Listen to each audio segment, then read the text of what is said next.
செய்தியாளர் பாரதி கிட்ட பேசலாம். பாரதி, இப்ப சற்று முன்னர் கர்நாடக துணை முதல்வர் டி.கே. சிவகுமார் பேசும்போது கூட சொல்லியிருந்தாரு, காவல்துறையை நாங்க குற்றம் சுமத்த மாட்டோம், அவங்க சிறப்பான ஒரு திட்டமிடலை தான் செஞ்சிருந்தாங்க அப்படின்னும். இப்போ உடனடியா அங்க இருக்கக்கூடிய மக்களை வெளியேற்றதுக்கான பணிகளை பத்தியும் பேசியிருந்தாரு. குறிப்பா அருகில் இருக்கக்கூடிய மெட்ரோ ஸ்டேஷன்ஸ் அதை பத்தியும் அவர் பேசியிருந்தாரு. இந்த செய்தியாளர் சந்திப்புல அவர் முழுசா என்னென்ன தகவல்களை தெரிவிச்சார்? முதல்ல இந்த செய்தியாளர் சந்திப்பின் போது ஒரு விஷயத்த சொன்னாரு. இந்த நீங்கள் அதாவது இந்த கோப்பையை வென்ற விவகாரத்துல முதல்ல சின்னசாமி ஸ்டேடியத்துல மட்டும்தான் கொண்டாடப்பட இருந்தது. ஆனால் அந்த மாநில மக்கள் விரும்பியதால், அதாவது மாநில மக்களின் உணர்ச்சிகளை புரிந்து கொண்ட அரசு ஒரு 10 நிமிடம் இங்கு நடந்தால் நன்றாக இருக்கும், இங்கிருந்து பேரணியாக சென்று விடலாம், இது அனைத்து எல்லாத்தையுமே ஒரு 10 நிமிஷத்துல முடிச்சிடலாம் அப்படின்னு தான் திட்டமிட்டு இருந்தோம். அதுக்காகத்தான் அப்போ அந்த போக்குவரத்து எல்லாம் ஒரு 10 நிமிஷம் தானே, எல்லாத்தையும் அட்ஜஸ்ட் பண்ணிடலாம் அப்படின்ற நோக்கில் இது ஏற்பாடு செய்யப்பட்டது. ஆனா இப்படி ஒரு நிலைமையில மாறும் அப்படின்றது நாங்க தெரியல அப்படின்றத மிக தெளிவாவே பதிவு செஞ்சிருக்காரு. ஆனா இந்த விஷயத்திற்கு எந்த வகையிலும் ஆர்சிபி அவர் குறை சொல்லவே இல்லை. நாங்கள தான் கேட்டுக்கொண்டோம், பாதுகாப்பு ஏற்பாடுகள்லாம் கரெக்டா தான் செஞ்சோம், போலீசார் சொன்ன விஷயங்கள்லாம் கடைபிடிச்சாங்க, ஆனால் இது எதிர்பாராத ஒன்று அப்படின்றத சொல்லியிருக்காரு. அதே போல தற்போதும் இங்க கூட்ட நெரிசல் அப்படின்றது பாத்தீங்கன்னா இன்னும் அதிகமா தான் இருக்கு. டி.கே. சிவகுமார் கூட இப்ப சொன்னாரு, நான் பாதிக்கப்பட்டவங்களை போய் மருத்துவமனையில நேர்ல பார்க்க போறேன் அப்படின்ற விஷயத்தை எல்லாம் பதிவு பண்ணியிருந்தாரு. ஆனால் தற்போது நிலைமை அங்க எப்படி இருக்குதுன்னு பாத்தீங்கன்னா அங்குள்ள மக்கள் வெளியேற முடியல. ஏனென்றால் இந்த விதானசௌதா பகுதி, இந்த சின்னசாமி ஸ்டேடியம் இருக்க பகுதி பாத்தீங்கன்னா ஒரு 3 முக்கியமான இடங்களை கனெக்ட் செய்யும் பகுதி. பெங்களூரு நகரின் பிரதான உள்ளூர் பேருந்து நிலையமான மெஜஸ்டிக் பேருந்து நிலையத்திற்கு செல்லும் அனைத்து பேருந்துகளும் இந்த வழியாக செல்ல வேண்டிய கட்டாயத்தில் இருக்கிறது. சரி, ஒரு 10 நிமிடம் தானே, மாற்றுப்பாதை மற்றும் போக்குவரத்து தடுத்து நிறுத்தத்தை முடிச்சிடலாம் அப்படின்னு தான் திட்டமிட்டு இருந்தாங்க.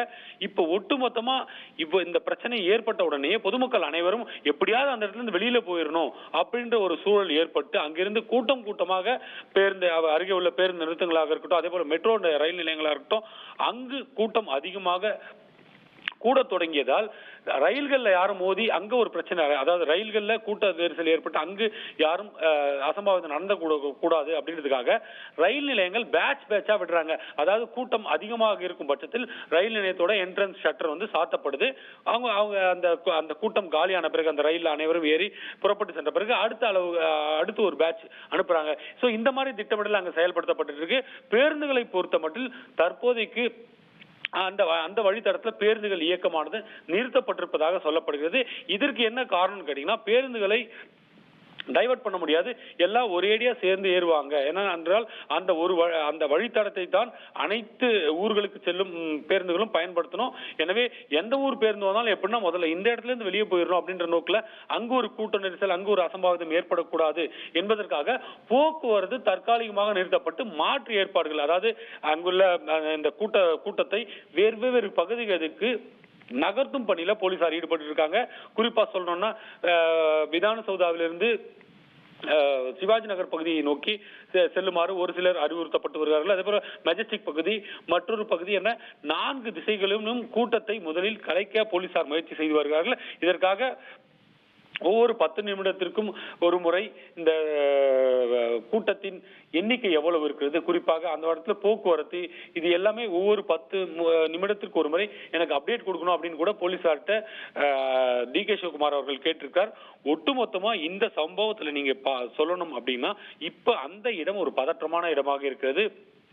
இதுக்கு காரணம் சின்னசாமி மைதானத்தில் கூட 40,000க்கும் மேற்பட்ட அந்த ஃபேன்ஸ் ரசிகர்கள், ஆர்சிபி ரசிகர்கள் கூடிவிட்டார்கள். 6 மணிக்கு நிகழ்ச்சி என்று சொல்லப்பட்டது. அங்கு நிகழ்ச்சியை நடத்துவதா வேண்டாமா, இவ்வளவு ரசிகர்கள் கூடிவிட்டார்கள், நிகழ்ச்சியை தொடர்ந்து நடத்தி விடலாமா என்ற ஒரு கேள்விகள் எல்லாம் கூட அங்கு எழுந்திருக்கிறது. ஒட்டுமொத்தத்தில் தற்போது அந்த பகுதி அம்பேத்கர் வீதி என்று அழைக்கக்கூடிய அந்த இடம் பரபரப்பான ஒரு கட்டத்தில் இருக்கிறது.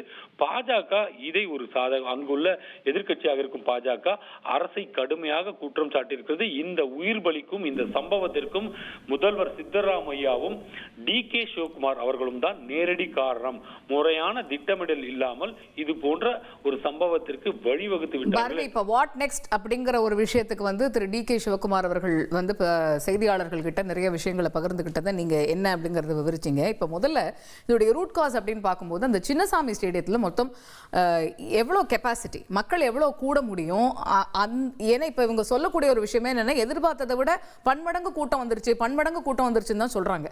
அப்போ சின்னசாமி ஸ்டேடியத்தில் மொத்தம் எவ்வளோ பேர் ஆக்கியபை பண்ண முடியும்? கண்டிப்பா நீங்க சீட்டிங் கெப்பாசிட்டி அப்படின்னு பாத்தீங்கன்னா 40,000, அதிகபட்சமாக 40,000 பேர் அமரக்கூடிய வகையில தான் அந்த சின்னசாமி மைதானம் இருக்கும். இது போக ஒரு 1000 பேர் அது இடத்திற்கு ஏற்றாற்போல் கேலரியில பாதிக்கப்பட்ட இருக்கைகள் அதுக்கெல்லாம் சீட் கொடுக்க மாட்டாங்க. அந்த மாதிரி விஷயங்கள ஒரு 2000 பேர் கூடுதலாக கொடுக்கலாம். ஆனால் நமக்கு கிடைத்த தகவல் படி அந்த ஒரு பகுதியில் மட்டும், அந்த மைதானத்தை சுற்றிய பகுதியில் மட்டும் 75,000 பேர் கூடியிருந்தார்கள். குறிப்பா சொல்லணும்னா 6, 7, 12, 18 இந்த கேட்டுகள்ல தான் பிரச்சனையே ஏற்பட்டிருக்கு.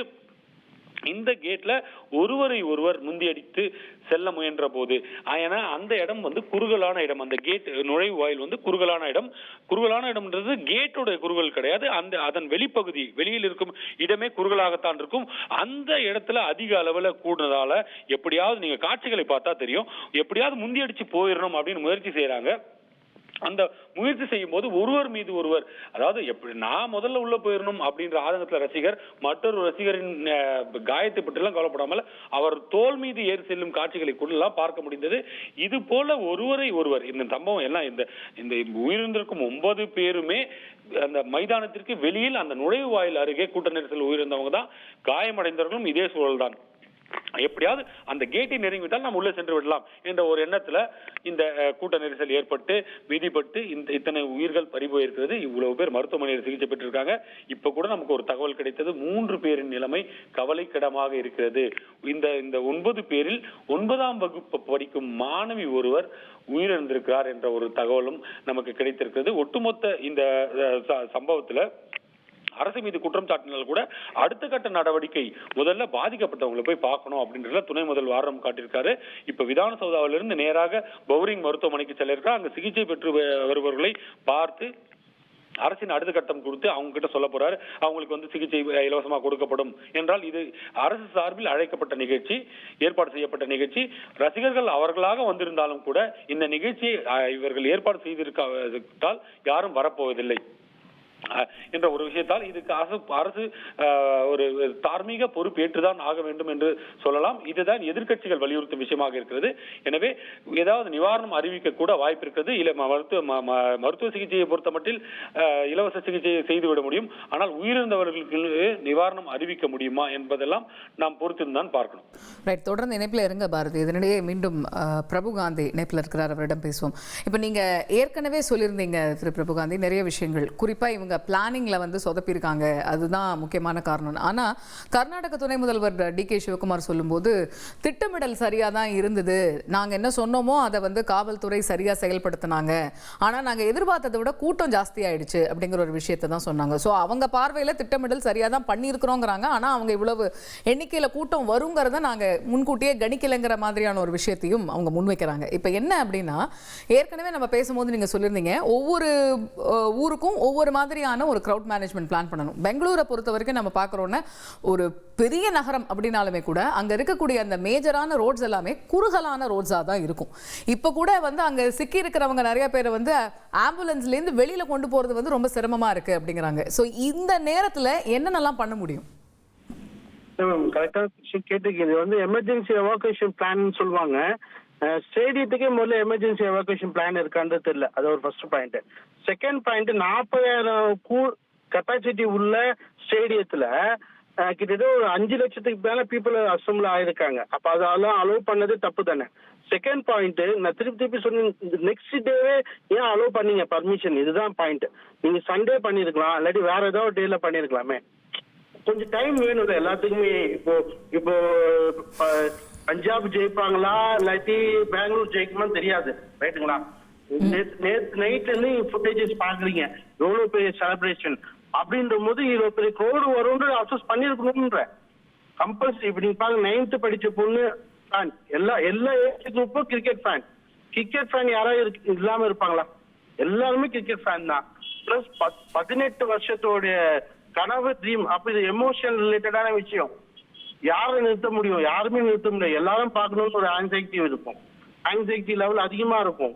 ஸோ இது எமோஷன் ரிலேட்டடான விஷயங்கள்ன்ற போது ஓப்பனா சொல்றேன், பெங்களூர் டிராபிக் நிலைமை சீராகிறதுக்கு கண்டிப்பா நாளைக்கு மார்னிங் ஆயிடும். இன்னொரு பாயிண்ட், அங்க இருக்க பீப்புள் பதட்டம் அடையாம கொஞ்சம் ஸ்லோ டவுன் பண்ணி இன்னும் கொஞ்சம் எவாக்குவேட். ஏன்னா அடுத்தது வந்து ட்ரெயின்ல டிராவல் பண்ண போறாங்க. நம்ம சென்னை ஏர் ஷோல கூட பார்த்தோம், தொங்கிட்டு போனாங்க. ஸோ ட்ரெயின் ஃப்ரீக்வன்சில கொஞ்சம் அதிகப்படுத்தணும். காமன் டிரான்ஸ்போர்ட்டேஷன் எல்லாமே கொஞ்சம் அதிகப்படுத்தணும், ஃப்ரீக்வன்சி அதிகப்படுத்தினா அது மூலியமா மக்கள் வந்து நிறைய பேர் எவாக்குவேட் ஆகிறதுக்கான சான்சஸ் ரொம்ப ரொம்ப ஜாஸ்தி. அதே மாதிரி ஒன் திங், எல்லாமே ஒரே டைம்ல எல்லா கேட்டும் ஓபன் பண்ணக்கூடாது. ஒவ்வொரு கேட்டும் விட்டு ரெகுலர் இன்டர்வல் ஆஃப் டைம்ல ஓபன் பண்ணா எவாக்குவேஷன் கொஞ்சம் சேஃபா நடக்கிறதுக்கான பாசிபிலிட்டிஸ் இருக்கு.